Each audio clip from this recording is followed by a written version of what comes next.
के तहत तस्लीमा नसरीन को भारत ने नागरिकता दी है, जिस प्रोविजन के तहत अदनान सामी को भारत ने नागरिकता दी है, वो प्रोविजन समाप्त नहीं हुआ है। पाकिस्तान में, बांग्लादेश में, अफगानिस्तान में अगर कोई मुस्लिम भी प्रताड़ित होगा ना, तो भारत में नागरिकता के लिए आवेदन करेगा, नियमानुसार उसको भी नागरिकता दी जाएगी, लेकिन उसके लिए जो नियम है उनका पालन होगा।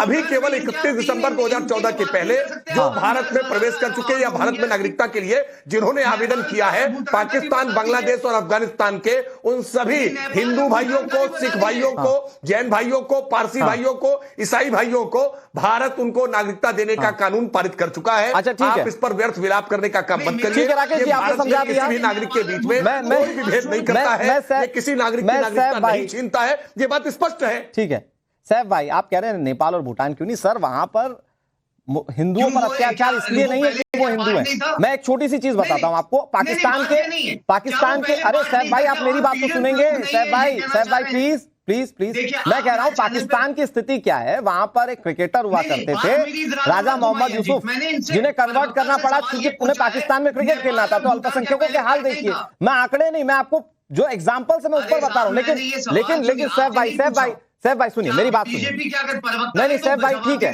नहीं तो मेरा सवाल जो है वो भारतीय जनता पार्टी के प्रतिनिधि से है, क्या नेपाल और भूटान नहीं है? ठीक है राकेश जी, आपने नोट कर लिया होगा। मैं इस पर बात करूंगा। सैफ भाई एक जो बहुत बेसिक सा मूलभूत सवाल है वो ये है, क्योंकि आप ये कह रहे हैं भूटान का नहीं था। सैफ भाई आप क्या मेरी आवाज नहीं सुन पा रहे हैं या सुनना नहीं चाहते हैं? सवाल इतने तीखे नहीं है अभी मेरे, मैं तो सिर्फ समझने की बात कर रहा हूं। पहले उनकी तरफ से जवाब आ जाए, फिर आपकी अरे सैफ भाई ठीक है, वो आएगा।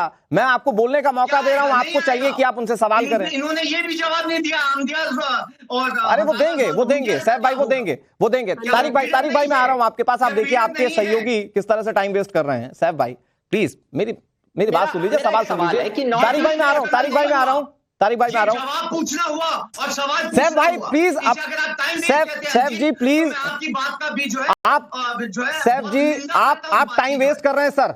अब मैं आपको सीरियसली कह रहा हूं, आप टाइम वेस्ट कर रहे हैं। तो आप यहां पर सवाल पूछेंगे, आपका जवाब आपको मिल जाएगा, लेकिन मेरा सवाल जो है आप पहले उस पर जवाब दीजिए। आप कांग्रेस पार्टी को रिप्रेजेंट कर रहे हैं, इतने अहम मुद्दों पर आप उसको रिप्रेजेंट करने के लिए यहां पर टीवी चैनल पर बैठे हैं। आर्टिकल 15 में पढ़ के सुना देता हूं। The state shall not discriminate against any citizens on the ground of religion. Talk about place. Saif भाई आई एम सॉरी, मैं आपसे अभी सवाल नहीं पूछूंगा, आप अपनी बातें ही रखते रहेंगे, मुझे इससे मतलब नहीं। मैं तारिक भाई आपके पास आ रहा हूं, आप जो बात कहना चाह रहे हैं तारिक जी, मैं ये जानना चाह रहा हूं कि साहब भाई की बात का जवाब दे देता। अच्छा ठीक है राकेश जी प्लीज जल्दी से, मैं नहीं चाह रहा कि बेवजह की बातें जिस पर जनता को नहीं पढ़ना चाहिए उस पर बातें हो।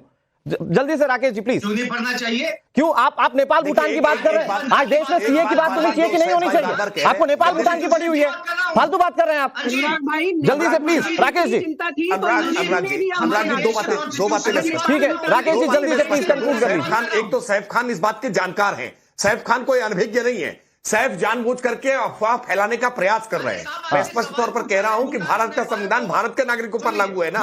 ये अनुच्छेद 14 समता का अधिकार, धार्मिक आधार पर विभेद नहीं होगा, ये सारी बातें भारत के नागरिकों पर लागू है ना। ठीक है, पाकिस्तान के नागरिक जो वो सुनना नहीं है सर, उन्हें अपने नैरेटिव के साथ बैठना है। मसला ये है कि सिर्फ अपनी चीजें अपने फॉर्म में लोगों तक पहुंचानी है। ठीक है, मैं अपने पीसीआर से बोलता हूं, प्लीज सैफ भाई की आवाज आप दबा दीजिए। मैं बहुत मौका दे चुका। मैं तारिक भाई आपके पास आता हूं। मुझे लगता है कि इस पे बहुत जरूरी बात होना चाहिए कि जब कांग्रेस पार्टी ये कहती है कि ये तो ऐसा है कि अमेंडमेंट एक्ट है, ये नियम कानून तो पहले से था, बीजेपी इस पर क्रेडिट ना ले। जब ये कहती है कांग्रेस पार्टी, तो वो अपने सहयोगियों को ये क्यों नहीं समझाती है? जब वो ये कहते हैं कि ये आ जाएंगे तो इतना रोजगार पर असर पड़ जाएगा। अरविंद केजरीवाल कह रहे रोजगार पर असर पड़ेगा, तो ये जब पहले से था तो क्या पहले रोजगार पर असर नहीं पड़ा? देखिए 2-3 सवाल हैं। हाँ। एक तो पहला सवाल कि क्या नॉर्थ ईस्ट की स्थिति क्या होगी, नॉर्थ ईस्ट में अप्लाई होगा या नहीं होगा, या कंडीशनल होगा, कैसे होगा? क्योंकि नॉर्थ ईस्ट के लोगों का जो कल्चरल हेरिटेज है, जो लैंग्वेज का हेरिटेज है, उसको बचाने में बड़ी दिक्कत होगी। पहली बात मैं ये कह रहा हूं कि इसको मुसलमान से डायरेक्टली मत जोड़ के देखिए, और भी तो पहले उसके देखिए। तो सर जोड़ तो ये राजनेता ही रहे ना तारिक भाई, कई हजारों लोग जोड़ने वाले तो राजनेता ही है ना। कई हजारों लोगों को इन देशों में फोर्सफुली कन्वर्ट करा दिया गया होगा, उनका क्या होगा? कुछ प्राविधान है उनके लिए।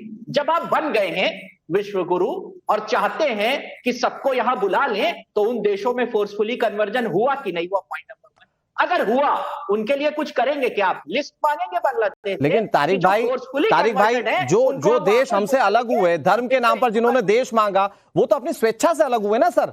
अगर उन पर जुल्म हो रहा है तो उनके पास उनकी अपनी फोरम है, लेकिन वहां पर जो अल्पसंख्यक है उसके लिए जवाबदेह है भारत।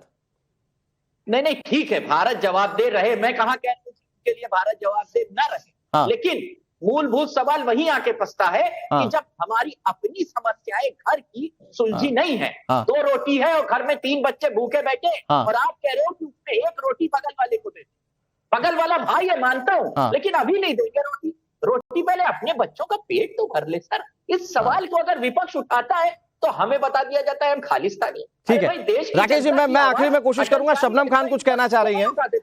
यहाँ क्या देश में ज्यादा बड़ा संकट है इसलिए हम उनको नहीं रख सकते देश में, क्या शबनम ऐसा है क्या? मैं तो तारिक भाई से बोल रही हूँ कि पूरा पाकिस्तान के अपने जितने हमारे अल्पसंख्यक भाई हैं, हम सबको सीने से लगाकर रख सकते हैं। सारी जिंदगी आपने ना हिंदुओं के लिए कुछ किया, ना मुसलमानों को आगे बढ़ाने की बात की। अब यहाँ पर आ गए सीए पर रोने के लिए। भाई इधर सुनिए, भड़काइए मत, मुसलमानों को जागरूक करिए, उल्टा आप लोगों की जिम्मेदारी है। जो मुस्लिम नेता है उनकी जिम्मेदारी है, उनको बताएं और बताएं कि हमारे अल्पसंख्यक भाई अगर किसी कंट्री में प्रताड़ित हो रहे हैं तो हमारा बिल्कुल मैम, आज जरूरत इसी चीज की है कि यहाँ पर इस चीज को लेकर जागरूकता फैलाई जाए, जानकारी दी जाए। पाकिस्तान के नागरिक जो वो सुनना नहीं है सर, उन्हें अपने नैरेटिव के साथ बैठना है। मसला ये है कि सिर्फ अपनी चीजें अपने फॉर्म में लोगों तक पहुंचानी है। ठीक है, मैं अपने पीसीआर से बोलता हूँ, प्लीज सैफ भाई की आवाज आप दबा दीजिए, मैं बहुत मौका दे चुका। मैं तारिक भाई आपके पास आता हूं, मुझे लगता है कि इस पे बहुत जरूरी बात होना चाहिए कि जब कांग्रेस पार्टी ये कहती है कि ये तो ऐसा है कि अमेंडमेंट एक्ट है, ये नियम कानून तो पहले से था, बीजेपी इस पर क्रेडिट ना ले। जब ये कहती है कांग्रेस पार्टी तो वो अपने सहयोगियों को ये क्यों नहीं समझाती है? जब वो ये कहते हैं कि ये आ जाएंगे तो इतना रोजगार पर असर पड़ जाएगा। अरविंद केजरीवाल कह रहे रोजगार पर असर पड़ेगा, तो ये जब पहले से था तो क्या पहले रोजगार पर असर नहीं पड़ा?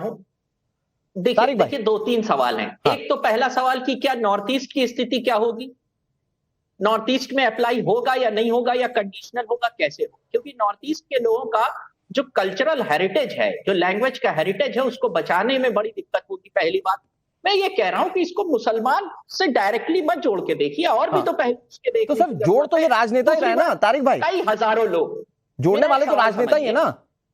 कई हजारों लोगों को इन देशों में फोर्सफुली कन्वर्ट करा दिया गया होगा, उनका क्या होगा? कुछ प्राविधान है उनके लिए। जब आप बन गए हैं विश्व गुरु और चाहते हैं कि सबको यहां बुला लें, तो उन देशों में फोर्सफुली कन्वर्जन हुआ कि नहीं हुआ? Point number 1। अगर हुआ, उनके लिए कुछ करेंगे क्या आप? लिस्ट मांगेंगे बांग्लादेश? लेकिन तारिक भाई जो देश हमसे अलग हुए धर्म के नाम पर, जिन्होंने देश मांगा, वो तो अपनी स्वेच्छा से अलग हुए ना सर। अगर उन पर जुल्म हो रहा है तो उनके पास उनकी अपनी फोरम है, लेकिन वहां पर जो अल्पसंख्यक है उसके लिए जवाबदेह है भारत।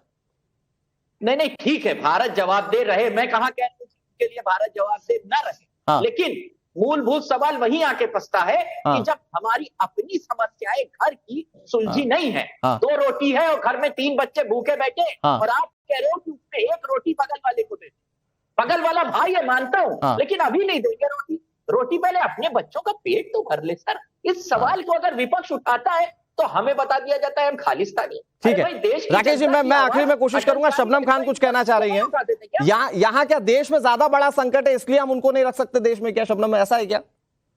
मैं तो तारिक भाई से बोल रही हूँ कि पूरा पाकिस्तान के अपने जितने हमारे अल्पसंख्यक भाई हैं, हम सबको सीने से लगाकर रख सकते हैं। सारी जिंदगी आपने ना हिंदुओं के लिए कुछ किया, ना मुसलमानों को आगे बढ़ाने की बात की। अब यहाँ पर आ गए सीए पर रोने के लिए। भाई इधर सुनिए, भड़काइए मत, मुसलमानों को जागरूक करिए, उल्टा आप लोग